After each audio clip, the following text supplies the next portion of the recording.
우리가 인생을 살아가다 보면 모든 것이 메마르고 황량하고 또 길이 보이지 않는 캄캄한 그런 시기를 만날 때가 있습니다. 성경은 이것을 우리에게 광야라고 그렇게 말합니다. 광야와 같은 그런 시기를 경험할 때가 있더라는 거죠. 인생을 살아가다 보면 어느 누구라도 이런 광야를 마주하게 됩니다. 성경 속의 이스라엘 백성들도 애굽을 떠나서 이 광야를 거쳐 가나안 땅에 들어갔던 것을 볼 수 있습니다. 하나님의 사람들도 광야와 같은 그런 여정을 거쳤던 걸 우리는 알 수 있습니다. 세례 요한은 주의 길을 예비하기 위해서 먼저 이 광야에서 준비했습니다. 광야에서 훈련을 받았죠. 잘 아는 것처럼 그는 광야에서 낙타 털옷을 입고 메뚜기와 석청을 먹고 생활했습니다.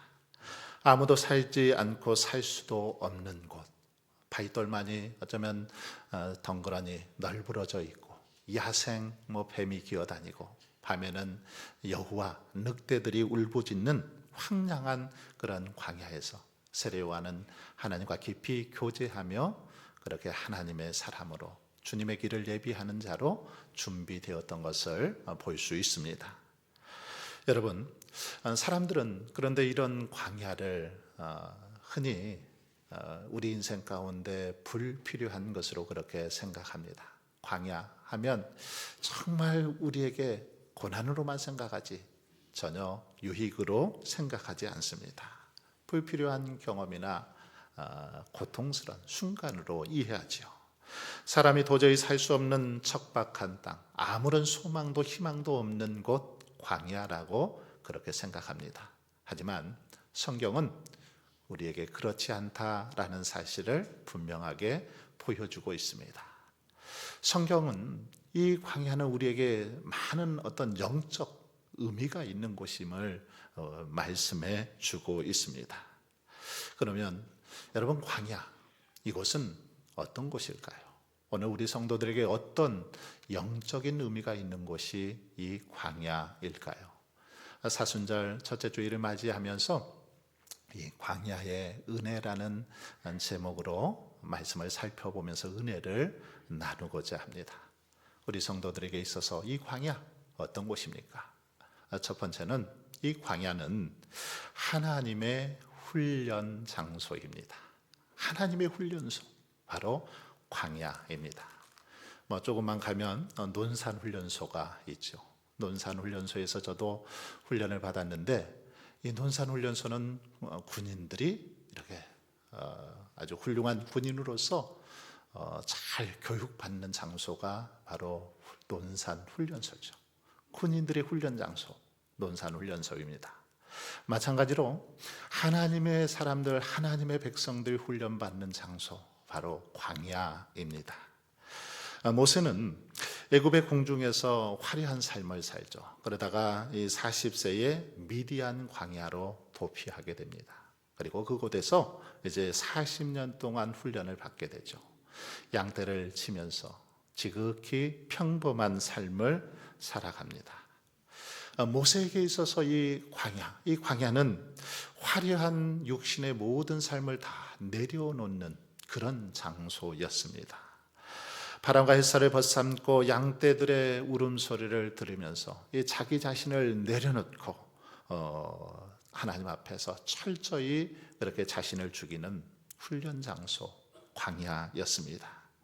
광야의 훈련을 통해서 자아가 죽고 야망도 죽고 그동안 의지하던 모든 것을 모세는 내려놓게 됩니다.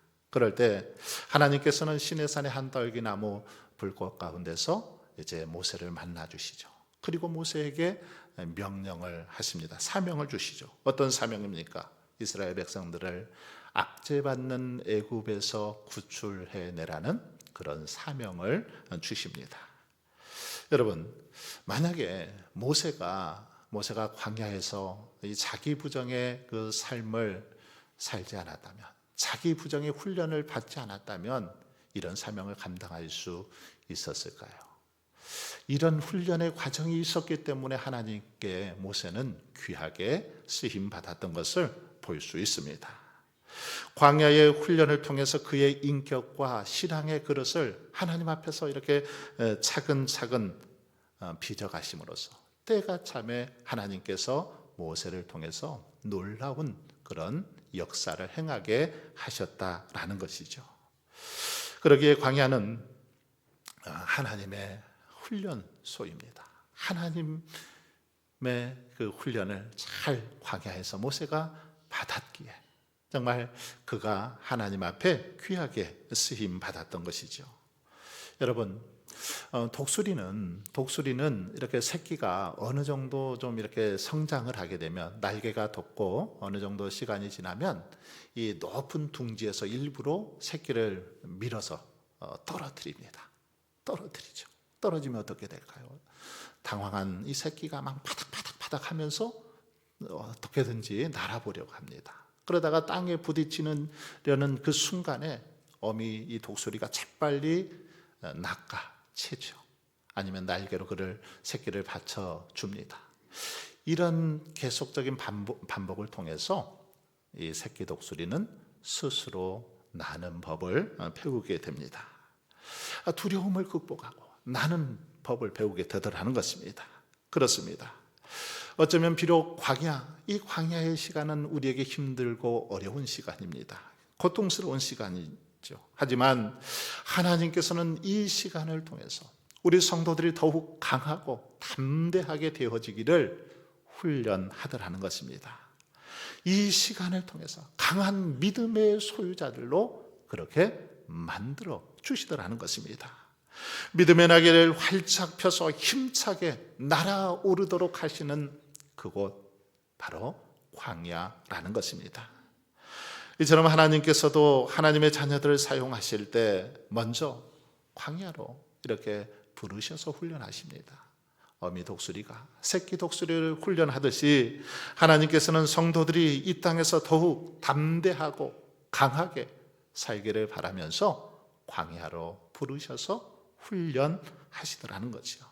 그러기에 여러분, 저와 여러분은 광야와 같은 척박한 그런 환경을 만날 때, 그런 어려움을 만날 때 두려워하거나 낙심하지 마십시오. 오히려 이 시간들을 통해서 하나님께서 어떻게 훈련하시고 다듬어 가실 것인지를 기대하며 묵묵히 그 훈련에 임할 수 있기를 바랍니다. 그래서 더욱더 정말 하나님을 의지하고 하나님을 따르는 법을 잘 배워가는 그런 시간들이 되실 수 있기를 바랍니다. 두 번째로, 이 광야는 하나님의 공급하심을 경험하는 장소가 바로 광야입니다. 광야는 하나님께서 이스라엘 백성들을 어떻게 먹이시고 입히시고 채워주셨는지, 어떻게 그들의 필요를 채워주셨는지를 경험했던 장소가 바로 광야입니다. 오늘 본문을 보면 출애굽한 이스라엘 백성들은 이 신광야에 이르게 됩니다.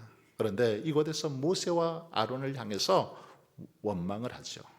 우리가 애굽 땅에서 고기 가마 곁에 앉아 있던 때와 떡을 배불리 먹던 때에 차라리 죽었더라면 좋았을 것을 너희가 왜 우리들을 이 광야로, 이 메마른 광야, 황량한 광야로 인도해서 그렇게 굶어 죽게 하느냐고 모세와 아론을 향해서 원망하는 이스라엘 백성들의 모습을 볼 수 있습니다.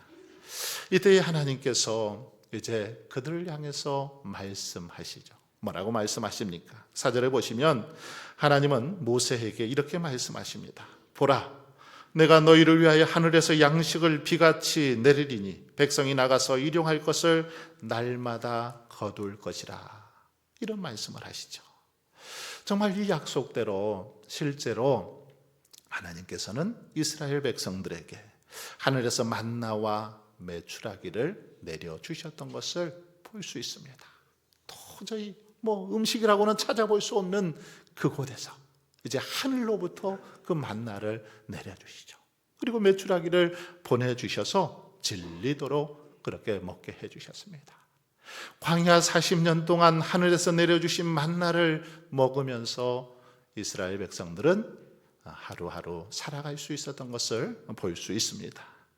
여러분, 그런데 우리가 주의해 볼 것은 하나님께서는 이 만나를 내려주실 때 본문에 보면 하루에 하루치씩만 이렇게 내려주셨던 것을 볼 수 있습니다. 내일 것을 미리 쌓아두지 못하게 했죠. 만약에 욕심을 부려서 이틀치를 가져오면 어떻게 됐습니까? 냄새가 나고 썩어서 먹을 수가 없게 되었습니다. 벌레가 생겨서 도저히 먹을 수 없었죠. 그러나 여섯째 날에는 하나님께서 이틀치를 또 거두도록 해주셨습니다. 이틀치를 가져가도 상하지 않았습니다. 이런 방법을 통해서 하나님께서는 매일매일 하나님을 의지하고 하나님께서 채워주시고 하나님께서 먹여주셔야만 살아갈 수 있다라는 사실을 이스라엘 백성들에게 깨닫게 해주셨습니다. 하나님만이 너희들의 유일한 공급자라는 사실을 가르쳐 주셨던 것이죠. 엘리야의 모습은 어떻습니까? 엘리야는 바알과 아세라 선지자 850명과 싸워서 누가 참신인가 대결해서 크게 승리하죠. 크게 승리한 후에 그런데 이 아합의 아내 이세벨이 위협을 해오자 이 엘리야는 의기소침해집니다. 의기소침해져서 광야로 도망치죠. 그러다가 유다를 지나 시내 광야로 들어가서 입구에서 이 로뎀나무 한 그루를 보게 되죠. 너무 지친 나머지 로뎀나무 아래에 앉아서 엘리야는 그렇게 하나님 앞에 하소연합니다.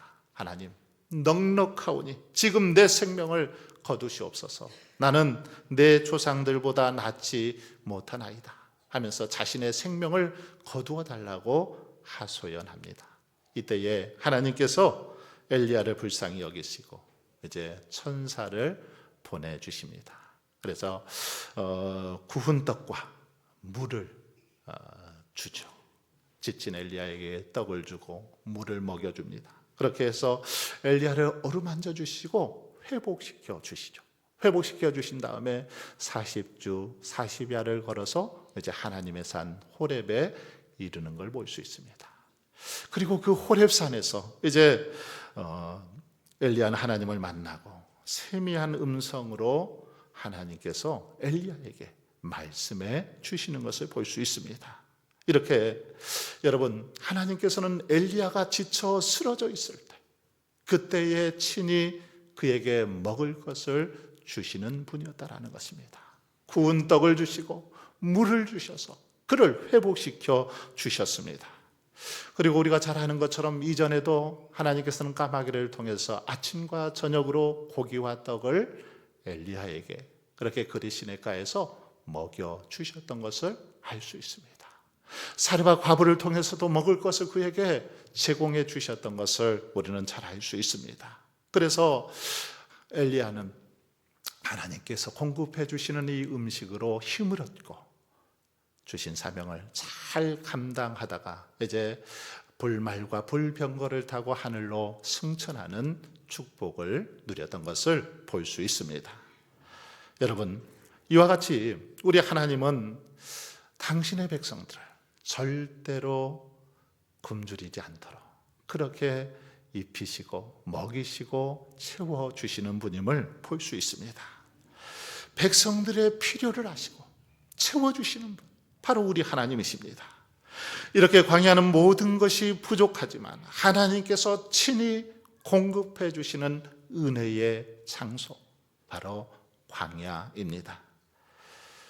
여러분, 광야가 이렇게 하나님의 공급처이신 것처럼 우리 예수님은 오늘 우리 성도들의, 오늘 우리들의 또 공급처가 되시는 것을 볼 수 있습니다.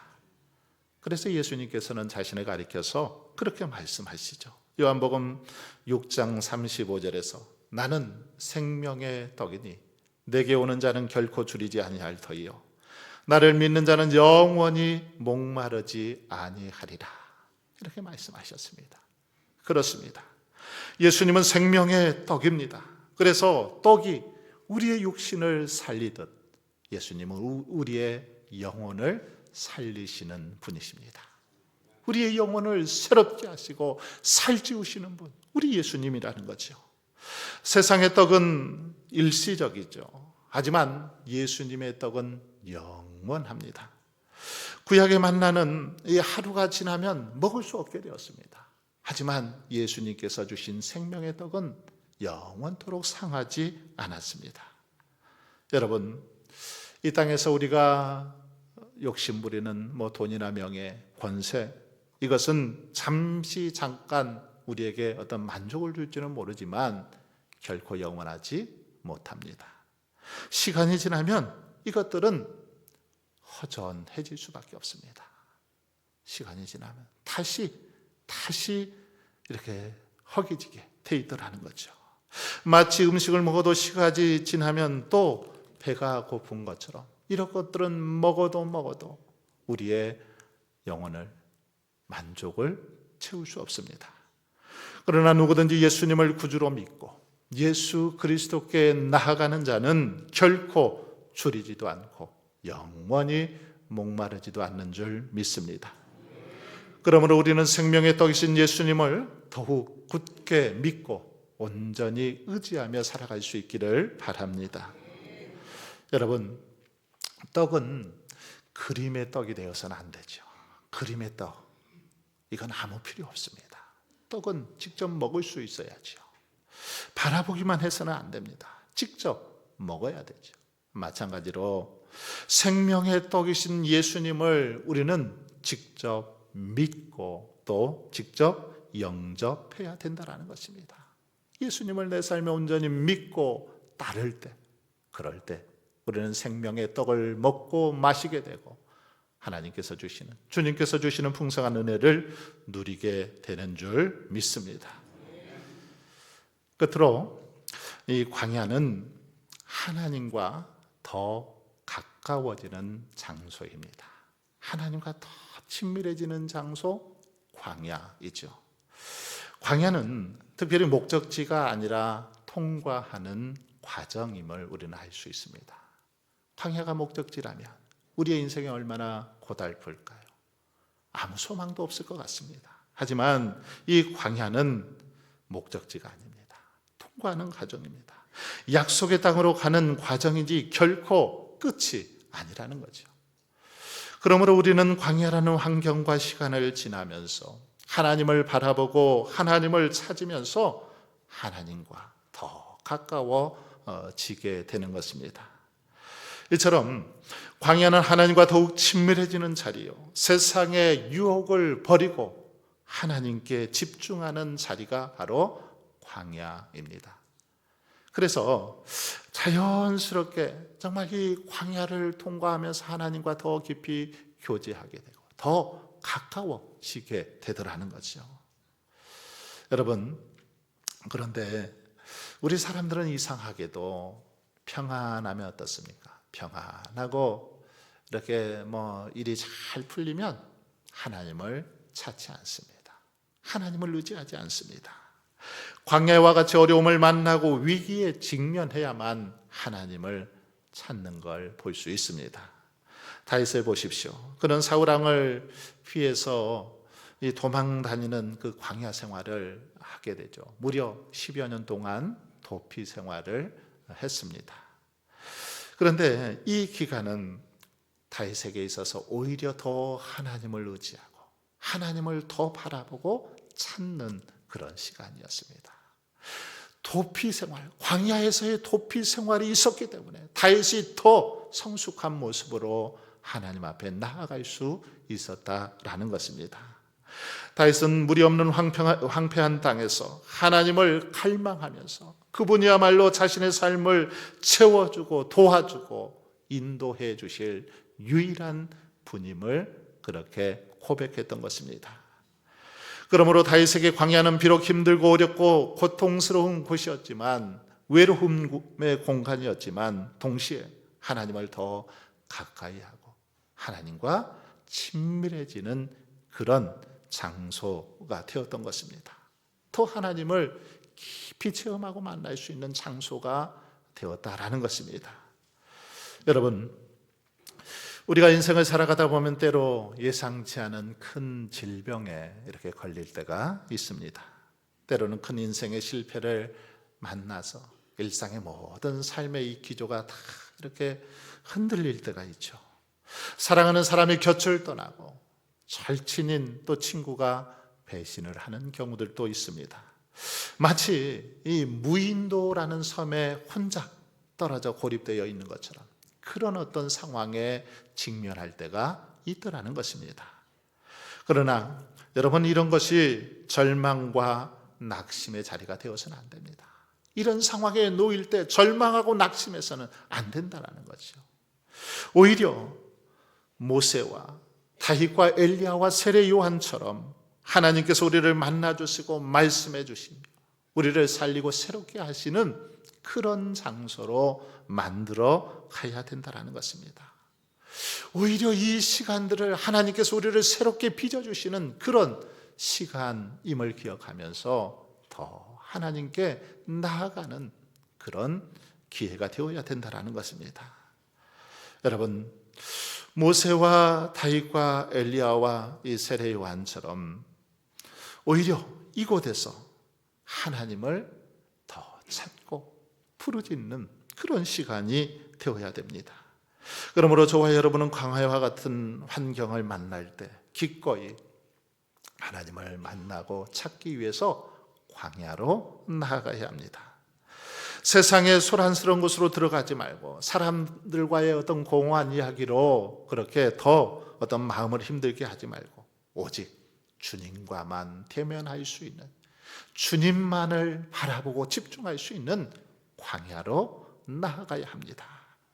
주님만이 내 도움이 되시고 주님만이 내 빛이 되시는, 주님만이 내 친구 되시는 광야로 그렇게 나아가야 한다는 것입니다. 주님이 우리를 기다리시는 광야로 이 한 걸음 한 걸음 그렇게 차분히 더 깊이 들어가면서 내 마음의 문을 활짝 열고 주님께서 나에게 뭐라고 말씀하시는지 귀를 기울여 듣는 그런 시간을 가져야 한다는 것입니다. 선포되는 말씀에 차분히 귀를 기울이고 집중해서 성경을 묵상하면서 하나님께서 뭐라고 말씀하시는지 그 광야의 시간 속에서 하나님의 음성을 들어야 한다는 것입니다. 자신의 삶을 돌아보면서 그동안 헛되고 무익한 일에 분주했던 것들 다 이제 내려놓고 정말 진지한 마음으로 하나님 앞에 서는 시간을 가져야 하는 것이죠.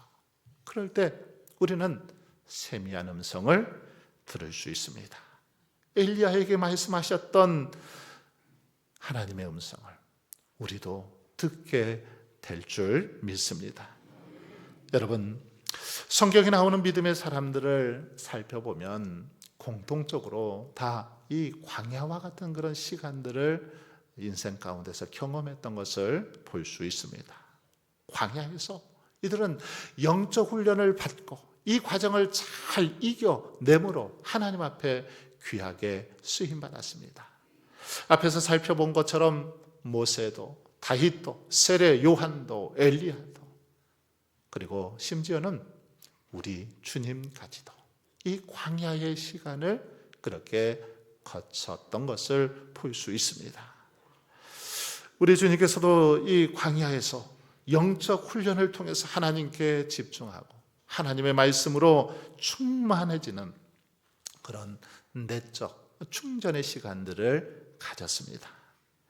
그리고 주님 승천 후에 교회가 번창해 가던 3세기, 4세기 로마 지하에서 사막의 교부들도 이집트와 그리고 북부 아프리카와 시리아 등지의 산이나 이 동굴 이런 곳에서 수도하면서 하나님 앞에서 절제하고 금식하며 광야의 그 훈련의 시간을 보냈던 것을 볼 수 있습니다. 개인적으로 동굴이나 산에서 수도하기도 하고 사막 깊은 곳에서 공동체 생활을 하면서 그렇게 하나님 앞에서 철저히 자신들을 돌아보고 점검하고 영적인 그 훈련을 했던 것을 볼 수 있다는 것입니다. 그러는 가운데 세상의 명예, 세상의 정욕 이것들을 다 내려놓고 이기면서 정말 순결한 그리스도의 신부로 단장하고 하나님께서 주시는 그 능력을 힘입어 주신 사명을 잘 감당해 나갔던 것을 볼 수 있습니다. 그리하여 부패해가는 교회를 그들은 지킬 수 있었고 영적인 고상함과 하나님께서 주시는 지혜와 능력으로 그렇게 세상을 변화시켜가는 삶을 살았던 것을 알 수 있습니다. 여러분, 이처럼 이 광야는 교회를 교회답게 만들고 성도를 성도답게 만드는 곳이 바로 광야입니다. 세상을 이기고 성숙하게 해주는 영적인 바로 원천, 광야라는 것입니다. 그러기에 광야는 여러분 결코 고난의 장소만이 아닙니다. 우리 성도들에게 있어서 이 광야는 은혜의 장소입니다. 그래서 광야, 어떻게 보면 고통스럽고 괴로움의 그런 단어이지만 하나님의 은혜가 풍성한 곳이 광야입니다. 그래서 광야의 은혜, 어쩌면 말이 좀 안 되는 그런 역설적인 표현이지만 광야의 은혜라는 제목으로 함께 설교의 제목을 잡았습니다. 여러분, 광야는 은혜의 장소입니다. 하나님을 만나고 하나님의 임재를 경험하는 곳, 광야입니다. 연단하고 훈련받아서 더욱 성숙해지는 장소, 바로 광야입니다. 그래서 우리 주님께서도 공생애를 시작하시기 전에 광야에서 40일 동안 금식하며 기도하셨습니다. 주님은 3년간의 바쁜 공생애 기간에도 매일 이 한적한 곳 광야로 물러나셔서 하나님 앞에 기도하고 하나님 앞에서 자신을 점검하는 그런 삶을 사셨던 걸 볼 수 있습니다.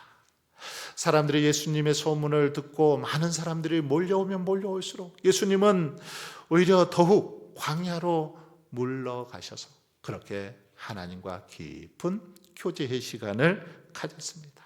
이 하나님과 독대하는 그런 시간을 보냈다라는 거죠.